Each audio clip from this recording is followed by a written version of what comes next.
That was Jane Roberts as the bride. She was the Oops girl, remember? Surely you remember the Oops girl. Don't you people read? She was billed as the girl whose sexual energy was so intense that it caused men around her to have accidents. Spill their drinks, crash their cars into trees. God. And she would go, "Oops." Well, I'm not doing it justice, but people ate it up. She made a whole bunch of films. Oops. The Oops Girl. Oops Girl Come Home. Oh, and my personal favorite, Oops Girl at Sea, which won an Oscar for special effects. Okay, begging and groveling didn't work. On to plan B, and for that, I'm gonna need an accomplice. Someone gullible with loose morals. I need what do you call him? A European. La la la la la la la. In walks Aldolfo, self-proclaimed ladies' man. Aldolfo was played by former silent film star and world-class alcoholic Roman Bartelli. He was the one who later drank himself to death in his chateau in Nice, remember? It was 5 days before they found the body, and by that time it had been partially consumed by his poodles. Remember? Well, it was only partially consumed. Excuse me, I don't believe we've met. Hi, I'm Aldolfo. You are Aldolfo? Yes, I'm Aldolfo. Not the Aldolfo.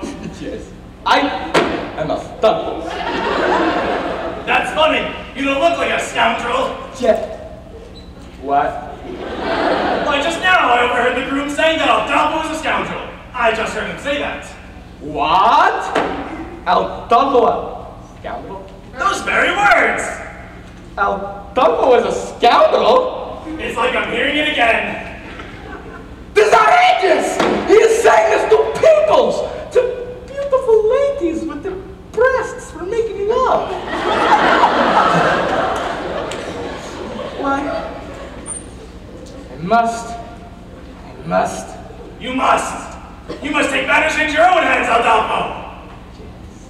I must take this groom into my hands and kill him! Yes. No! Just hurt him enough so he can't get married. Show me to this groom! Wait! What? What kind of a man is this groom, eh? A big man? Well... A burly fellow? Well, he's big on the outside. No! Aldolfo does not fight the big men. It's small, pale, wheezy, little dwarf people that Aldolfo can punt far away, but no big men. So you're a lover, not a fighter? Yes. Aldolfo is a lover of beautiful ladies. Some say I am the king of romance. Well, you know what they say. The best way to get revenge on a man is through his. Door. No! The best way to get revenge on a man is through his. Window. No! Revenge back at a man through his. Through his. There's no other ways. I'm not the Santa Claus coming down chimney. Through his woman.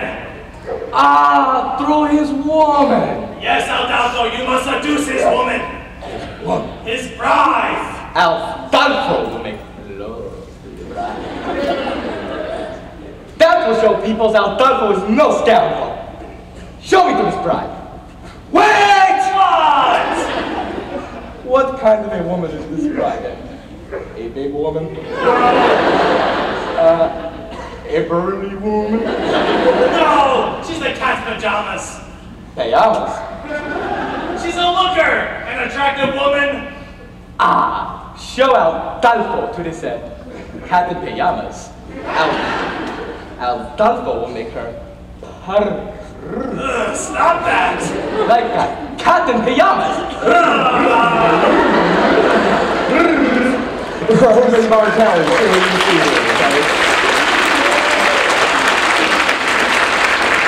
you certainly couldn't get away with an act like that nowadays.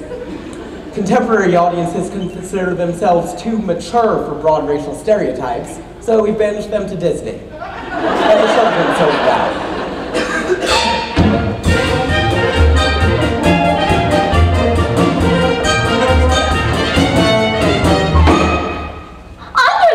Yes, madam. The pastry chefs have been kind enough to provide the liquor for the party. But remember, underling, we must be discreet. Yes, madam. It is prohibition after all. I'm aware of that, madam. We're going to have to use code words. For instance, if someone asks for a glass of ice water, it really means they want a glass of vodka. Have you got that? Yes, madam. Are you sure? Maybe you should write it down. I understand, madam. A glass of ice water is a glass of vodka. A glass of ice water? Vodka. Ice water? Vodka. Ice Vodka. Well, that's settled then. One less thing to do. Underling, might I please have a glass of ice water? I found our meeting with the pastry chefs rather trying, and I could use a glass of refreshing ice water. Your ice water, madam. That was pure vodka, you poop! I hate this scene. Well, now I do need a glass of ice water. A glass of ice water, madam. Yes, ice water. Are you going deaf? Would that I were. Your ice water, madam. That was pure vodka, you poop! You can see where this is going, can't you? It's really just a series of spit takes. Your ice water, madam. That was pure vodka, you poop! You know, in some ways, the Drowsy Chaperone was quite progressive. Your ice water. That was pure vodka, you poop! Yes, some elements were quite progressive. Others were stale in 1928. You know what? I'm just going to skip through this.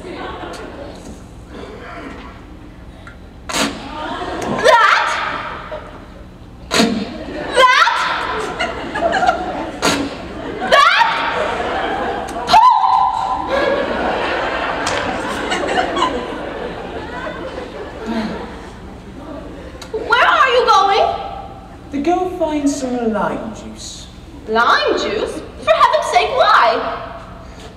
I'm going to wring out my eyebrows and make myself a gimlet.